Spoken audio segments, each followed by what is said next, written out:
आप सभी को मेरा नमस्कार। मेरे यूट्यूब चैनल सीके हिंदी सागर में आप सभी का स्वागत है। जैसा कि आप देख पा रहे हैं, आपके समक्ष एक जोरदार और बेहतरीन धमाकेदार शीर्षक उत्साह आया है, जिसके कवि सूर्यकांत त्रिपाठी निराला जी हैं। जो आपके समक्ष यह प्रस्तुत हुआ है, यह शीर्षक उत्साह है, जिसे आप पढ़ेंगे, भली भांति अध्ययन करेंगे और आनंद की अनुभूति करेंगे। तो विद्यार्थीगण, जैसा कि आप देख पा रहे हैं, यह व्याख्या प्रारंभ होने जा रहा है। तो देखते हैं इस प्रकार। बादल गरजो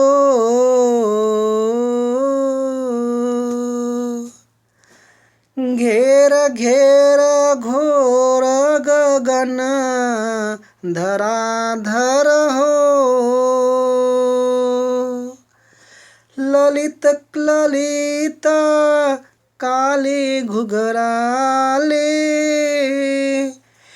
बाल कल्पना कैसे पाले, विद्युत छवि उर्मे कवि नवजीवन वाले, वज्र छिपा नूतन कविता, फिर भर दो बादल गरजो। कहने का अर्थ क्या है? देखिए, सबसे पहली बात तो समझ लेते हैं कि इस व्याख्या का उद्देश्य क्या है। देखिए, कवि वह बादल को आवाहन करता है, बुलाता है, संबोधित करते हुए कहता है, कवि बादल जी आइए, क्योंकि बहुत सारी समस्याएं हैं। तो यही मतलब कवि का उद्देश्य है बादल को बुलाने का। तो विद्यार्थीगण, आप लोग बात को समझेंगे। बादल गरजो, बादल गरजो, घेर घेर घोर गगन धराधर हो, बादल गरजो। हे बादल, हे बादल, तुम घुमड़ घुमड़ कर भयंकर आवाज करके पृथ्वी और आसमान में छा जाओ। देखेंगे, व्याख्या समझेंगे। बादल, तो व्याख्या में क्या बोलेंगे? हे बादल तुम। विद्यार्थी ध्यान से बात को समझेंगे आप लोग। बादल है तो हम व्याख्या में क्या बोलेंगे? हे बादल तुम। घेर घेर यानी घुमड़ घुमड़ कर। क्या होता है? घुमड़ घुमड़ कर। हे बादल तुम घुमड़ घुमड़ कर। घोर गरजो यानी भयंकर आवाज करके। घोर यानी भयंकर, घोर यानी भयंकर, गरजो यानी आवाज करके। हे बादल तुम घुमड़ घुमड़ कर भयंकर आवाज करके। धराधर पृथ्वी, पृथ्वी गगन आसमान, छा जाओ। व्याख्या के अनुसार हम बोल देंगे छा जाओ, पृथ्वी और आसमान में छा जाओ। विद्यार्थी, आप व्याख्या को समझेंगे। बादल गरजो, बादल गरजो, घेर घेर घोर गगन धराधर हो। हे बादल तुम घुमड़ घुमड़ कर भयंकर आवाज करके पृथ्वी और आसमान में छा जाओ। छा जाओ जोड़े हैं भाई। चलते अगले पंक्ति में। ललित ललित काले घुघराले, हे बादल तुम बहुत सुंदर हो। वाह! ललित का अर्थ होता है सुंदर। ललित का अर्थ होता है, दोनों ललित का होता है सुंदर, यानी सुंदर यानी अति सुंदर यानी बहुत सुंदर हो। व्याख्या के अनुसार कैसे बोलेंगे? हे बादल तुम बहुत सुंदर हो। जिसकी बड़ाई करो वही खुश होता है, तो बड़ाई करने में क्या दिक्कत है जी। हे बादल तुम बहुत सुंदर हो। काले घुघराले, तुम घुमावदार काले रंग वाले हो। अब देखिए, बादल क्या वो गोर का है? नहीं, काला है। ठीक है, परंतु क्या है, दिलवाला है, वह पृथ्वी पे पानी गिराता रहता है। तो ठीक है विद्यार्थी, घुघराले का अर्थ क्या होता है, घुमावदार। क्या होता है, घुमावदार। ठीक है, काले यानी काले रंग वाले हो। ठीक है, तो घुमावदार और घुमावदार काले रंग वाले हो। व्याख्या में क्या हो जाएगा, देखेंगे बात को समझेंगे। यहाँ लगा देंगे तुम। देखिए घुघराले का अर्थ, इसको घुमावदार मत बनाइए, इसको बनाइए घुघराले। ठीक है, घुघराले ही बोलिए। लेकिन जैसे देखिए हम आपको समझा रहे हैं घुघराले क्या होता है, जैसे कि जो मतलब घूम घूम के रहता है। तो चाहे आप घुमावदार बोलिए चाहे बोलिए घुघराले, मतलब एक है। ठीक है, तो घुघराले बोलेंगे तो व्याख्या में अच्छा लगेगा, हमें ऐसा प्रतीत हो रहा है कि व्याख्या में अच्छा लगेगा। तो घुघराले का अर्थ घुघराले ही बोलते हैं। ठीक है, लेकिन जानते रहिए घुघराला होता क्या है, जो घुमा घुमा रहता है। ठीक है, तो व्याख्या में घुघराले को घुघराले ही बोलेंगे, काले को काले ही बोलेंगे, आगे लगा देंगे रंग वाले हो। ठीक है, तो घुघराले काले रंग वाले हो। ठीक है जी। हे बादल तुम बहुत सुंदर हो, तुम घुघराले काले रंग वाले हो।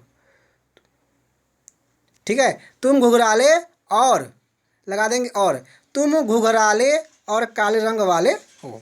विद्यार्थी बात को समझ लेंगे अच्छे से। हे बादल तुम बहुत सुंदर हो, हे बादल तुम बहुत सुंदर हो, तुम घुघराले और काले रंग वाले हो। ठीक है, ठीक है, तुम घुघराले और काले रंग वाले हो। अब आगे चलते हैं विद्यार्थी। जहाँ पे लगता है कि यहाँ पे कठिन है, हम आप पे देखिए वहाँ पे जोर दे रहे हैं, आप बात को समझ लेंगे जी। बाल कल्पना के से पाले, हे बादल तुम्हारी कल्पना तो बच्चे के पाले के समान दिखाई देती है। तुम्हारी कल्पना बच्चे के पाले के समान दिखाई देती है। जैसे बच्चा होता है पाला में झूलता है, तो ऐसे ऐसे अनेक प्रकार की क्रियाएं करता है, वैसे बादल तुम कर रहे हो। ठीक है, तो बात को समझ लेते हैं। कल्पना, तो व्याख्या में बोलेंगे तुम्हारी कल्पना तो। कैसे, हे बादल तुम्हारी कल्पना तो। बाल यानी बालक के, पाले यानी पाले के, तो बालक के पाले के से यानी समान, आगे लगा देंगे दिखाई देता है। तो कैसे बोलेंगे, हे बादल तुम्हारी कल्पना तो बालक के पाले के समान दिखाई देती है। ठीक है विद्यार्थी, बात को समझ लेते हैं। हे बादल तुम्हारी कल्पना तो बालक के पाले, देखिए बालक के पाले के, चाहे से बोलते हैं चाहे बच्चे बोल देंगे, बात को समझ लेंगे अच्छे से। व्याख्या अपना होता है, हे बादल तुम्हारी कल्पना तो बच्चे के पाले के समान दिखाई देती है जी। चलते हैं अगले पंक्ति को। विद्युत छवि उर में कभी नव जीवन काले, हे नए जीवन देने वाले बादल तुम्हारे हृदय में बिजली की चमक और वज्र के समान कठोर गर्जना छिपी है। बात को समझ लेंगे, बात को समझ लेंगे इतना।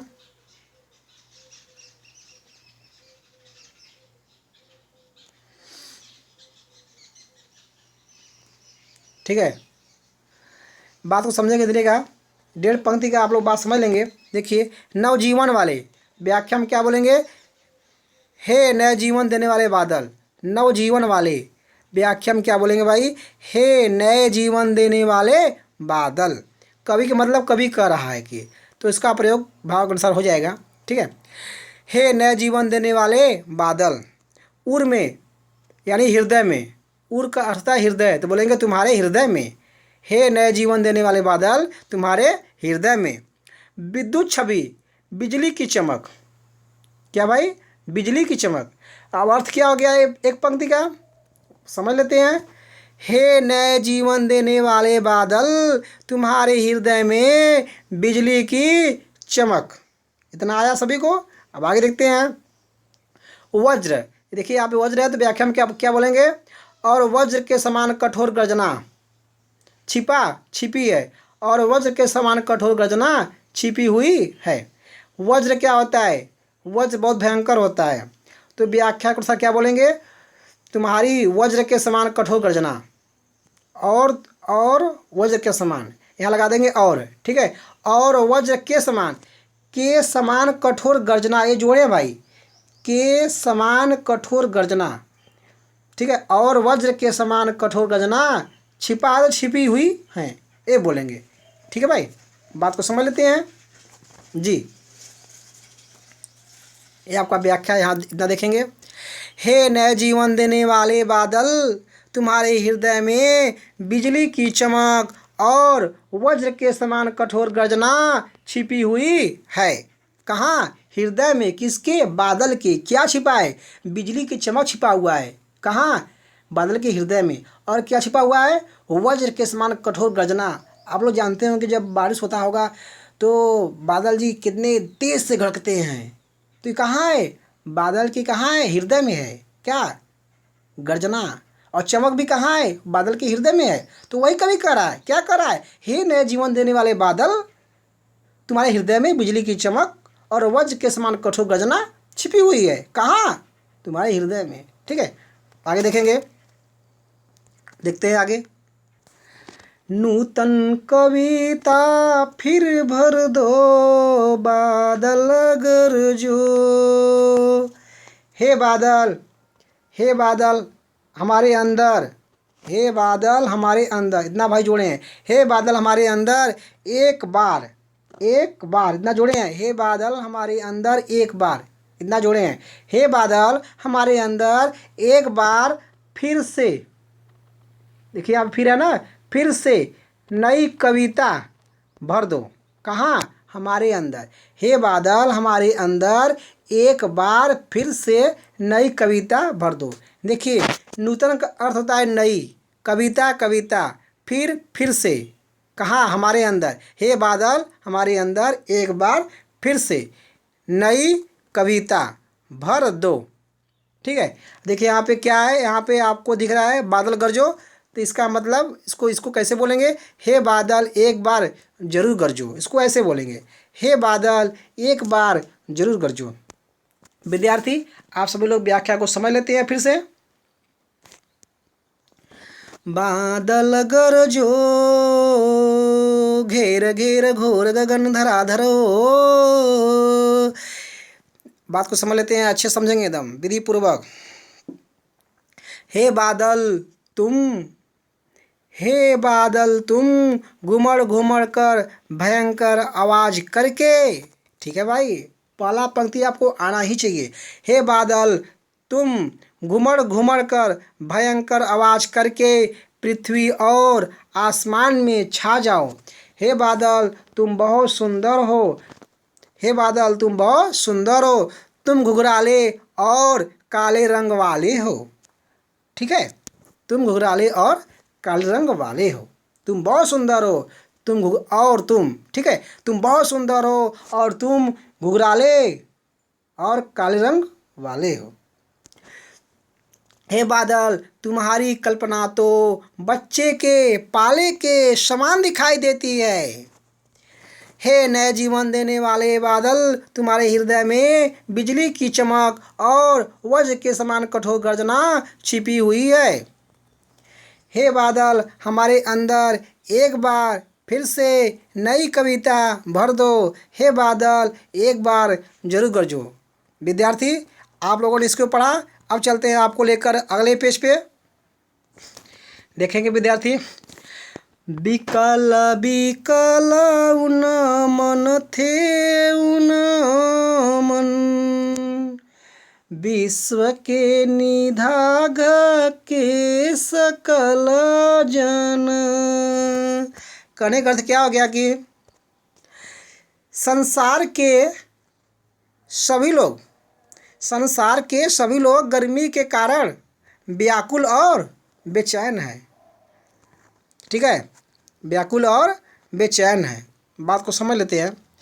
विश्व के, संसार के, इसका अर्थ क्या हो गया? संसार के सकल जन यानी सारे लोग, सकल सारे, जन लोग सारे लोग, संसार के सारे लोग, निधाग के गर्मी के कारण। तो व्याख्या क्या हो गया? संसार के सारे लोग गर्मी के कारण। अब देखिए विकल विकल यानी व्याकुल व्याकुल यानी बहुत व्याकुल। बात को समझ लेते हैं। विकल विकल यानी व्याकुल व्याकुल यानी बहुत व्याकुल, ठीक है, यानी अति व्याकुल। उन्मन थे उन्मन, कहने का मतलब बेचैन थे बेचैन। अब इसको व्याख्या के अनुसार बोलना, आपको कैसे बोलेंगे?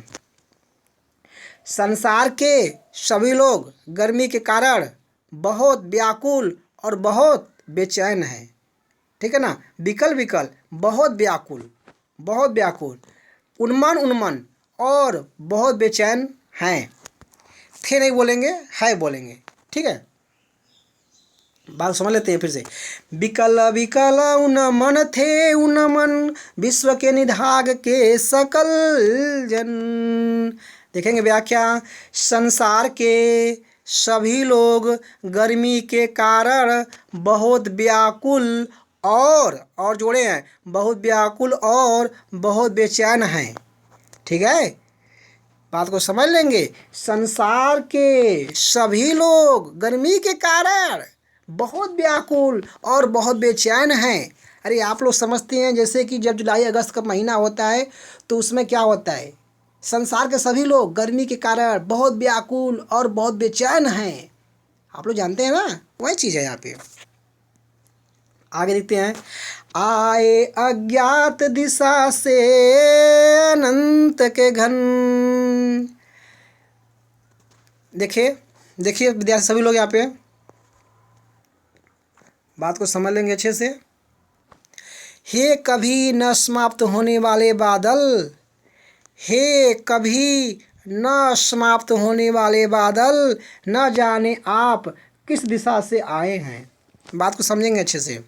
देखिए अनंत, इसका मतलब कभी न समाप्त होने वाले। अनंत का अर्थ क्या होता है? जिसका कोई अंत न हो। तो व्याख्या में क्या बोलेंगे? हे कभी न समाप्त होने वाले। अनंत का अर्थ होता है जिसका कोई अंत न हो, यानी जिसका कोई समाप्ति न हो। तो व्याख्या में कैसे बोलेंगे? हे कभी न समाप्त होने वाले घन यानी बादल। तो व्याख्या में क्या हो गया?